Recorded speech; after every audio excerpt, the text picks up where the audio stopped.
Hello dear students, मैं हूँ आपके बिट्टू सर और आप देख रहे हैं यूट्यूब चैनल सुगम गणित। और इस सुगम गणित में आज मैं आपको बताऊंगा क्लास 8 का सुगम भूगोल। सुगम भूगोल का फर्स्ट नंबर चैप्टर रहेगा, जो कि चैप्टर का नाम है संसाधन। और इस संसाधन चैप्टर को आज हम पढ़ने वाले हैं। तो जैसा कि हमने यहाँ पे टोटल चीज को लिख करके रखे हुए हैं, तो यहाँ पे देख लेते हैं कि क्या है। तो सबसे पहले हम बात करते हैं कि संसाधन क्या होता है। सबसे पहले बात कर लेते हैं कि संसाधन क्या होता है। और संसाधन जो है, यहाँ पर देख लीजिए कि मानवीय आवश्यकताओं को पूरा करने वाली कोई भी वस्तु संसाधन है। कहने का मतलब ये हो गया कि एक इंसान को जिस वस्तु की जरूरत होती है उस वस्तु का उपयोग वो करता है, तो उसके लिए वो संसाधन होता है। यानी जिस मनुष्य के लिए, जिस मानव के लिए जिस वस्तु का यूज किया जाना, वह संसाधन होता है। जो जिस किसी भी वस्तु का, जैसे हम मार्कर है, हम यूज नहीं करेंगे, मेरे लिए संसाधन नहीं है। हम यूज कर रहे हैं, मेरे लिए संसाधन है। व्हाइट बोर्ड मेरे लिए संसाधन है। तो इस तरीके से ये संसाधन होता है। मानव यानी कि मानव की आवश्यकताओं को पूरा करने वाले जितने भी चीज़ हैं वो सब के सब संसाधन है। हालांकि वो संसाधन तभी हो सकता है जब वो उसको यूज में लाया जा सकता है। जब तक कि यूज में नहीं लाएगा, उपयोग में नहीं लाएगा, तब तक वो संसाधन नहीं होगा। आगे की बात करते हैं कि मानव अपनी आवश्यकताओं को पूरा करने के लिए आरंभ में प्राकृतिक वस्तु पर निर्भर रहता था। यानी कहने का अर्थ ये हो गया कि इनके कहने का मतलब ये है कि मानव जो है अपनी आवश्यकताओं को, यानी कि मानव को जिस चीज़ की जरूरत पड़ती थी, उसको जिस चीज़ की आवश्यकता होती थी, उसको पूरा करने के लिए क्या करता था कि शुरू में प्राकृतिक और प्रकृति की वस्तुओं पर वो निर्भर हुआ करते थे, रहा करते थे। ठीक है। अब तो खैर मानव के द्वारा बनाया गया भी बहुत सारे ऐसे वस्तु हैं जिस पे निर्भर रहते हैं लोग। अब बात करते हैं संसाधन और मूल्य। मीन्स ये कि संसाधन का जो मूल्य होता है वो क्या है। तो यहाँ पर देख लीजिए कि क्या है कि संसाधन मानव जीवन के लिए जरूरी है। मतलब कहने का अर्थ ये हो गया कि एक मानव के लिए जो संसाधन है वो बहुत ही इम्पोर्टेंट है, बहुत ही ज़रूरत है। अगर संसाधन नहीं रहेगा तो मानव का जीवन नहीं रहेगा।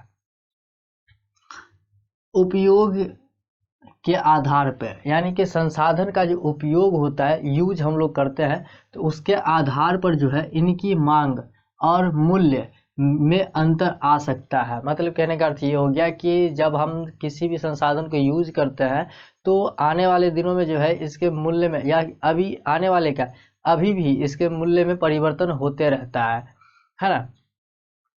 और इसकी मांग में किसी भी संसाधन का मूल्य उसके रूप और गुण में परिवर्तन से बदल जाता है। यानी कहने का अर्थ ये हो गया कि किसी भी संसाधन का जो मूल्य होता है उसके रूप और गुण के परिवर्तन से वो बदल जाता है। मतलब कहने का अर्थ ये हो गया कि ये मार्कर है, ये 25 रुपया में देता है, 25 रुपीज़ में देता है। अगर ये हमारे काम का नहीं रहेगा तो ये इसका मूल्य रहेगा 25 रुपीज़, नहीं रहेगा। 1 रुपये में भी कोई नहीं लेगा। इसका मूल्य है, इस संसाधन का यूज है, इसलिए लिया जा रहा है कि नहीं। जैसे कि यहाँ पे देख लीजिए बताया गया है कि वन में पेड़ों की लकड़ी का कोई आर्थिक मूल्य नहीं है, परंतु जब पेड़ की लकड़ी को काट कर कोई वस्तु बना दिया जाता है तो तब उसका आर्थिक मूल्य बढ़ जाता है।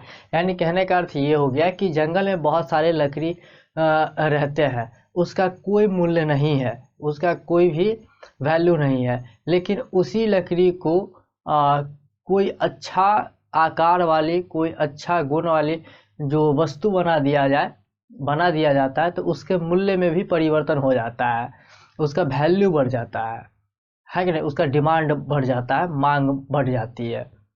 जैसे फर्नीचर कोई बना दिया, तो फर्नीचर में मान लीजिए कि चेयर बना दिया, और जब तक लकड़ी था तो लकड़ी का कोई वैल्यू नहीं था। लेकिन जब उसको चेयर बना दिया गया तो उसका वैल्यू हो गया, उसकी मांग बढ़ गई, है कि नहीं। तो उसके मूल्य में भी परिवर्तन होगा, मूल्य में भी मांग होगी, है ना।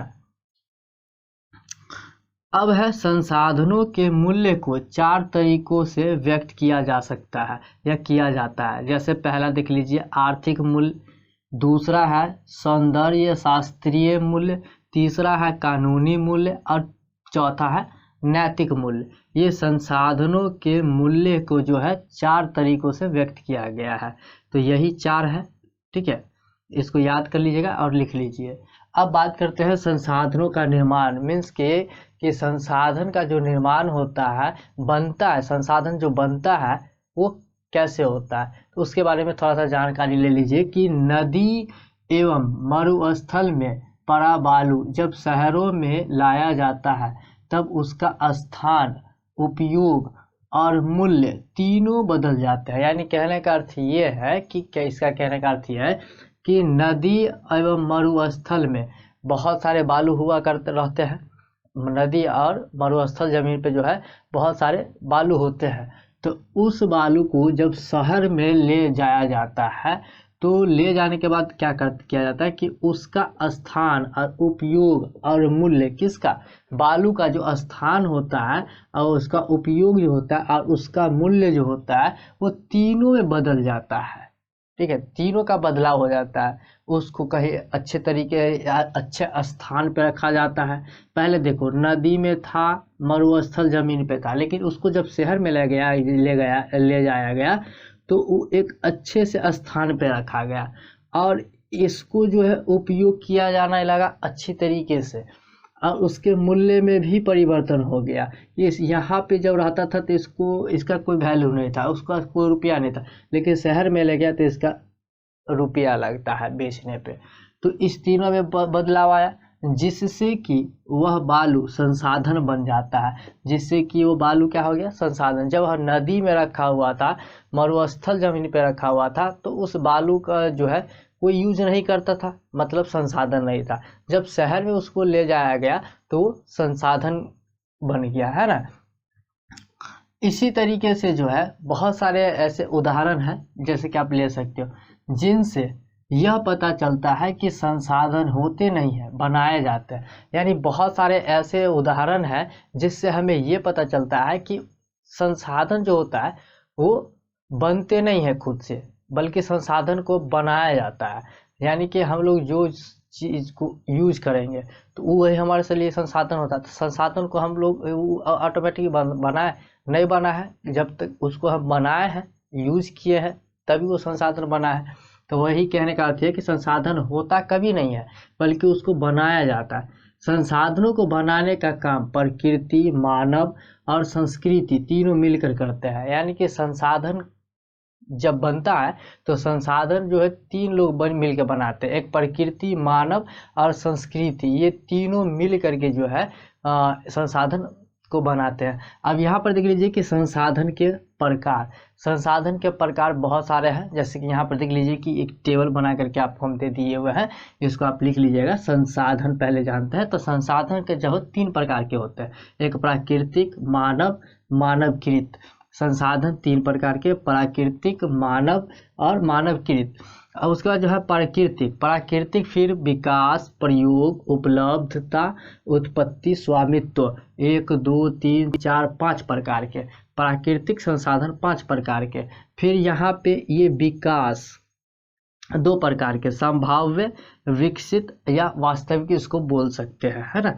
अब प्रयोग भी 2 प्रकार के, नवीकरणीय और नवीकरणीय। उपलब्धता भी 2 तरह के, सर्वव्यापक, स्थानिक। उत्पत्ति भी 2 तरह के, जैव, अजैव। स्वामित्व 4 तरीके के, एक निजी, सार्वजनिक, राष्ट्रीय, अंतर्राष्ट्रीय। तो ये संसाधन के प्रकार थे। इसको आप लोग लिख लीजिएगा और इसको भी लिख लीजिएगा। और ये अभी जो है, अभी इस चैप्टर का भी कुछ और बचा हुआ है, तो इसको हम अगले क्लास में आपको हम बताएंगे। आज के इस क्लास में इतना ही। और ये वीडियो अगर आपको पसंद आए तो प्लीज़ इस वीडियो को लाइक कर दीजिए, और आपको ये वीडियो अच्छा लगा तो आप हमें कमेंट करके बता सकते हैं कि आपको कैसा लगा ये वीडियो। और हमारे चैनल पे अगर आप नए आए हुए हैं तो हमारे चैनल को सब्सक्राइब कर लीजिए और बेल आइकन को ही दबा लीजिए। तो चलिए आज के लिए दैट्स ऑल, थैंक यू, मिलते हैं अगले वीडियो में।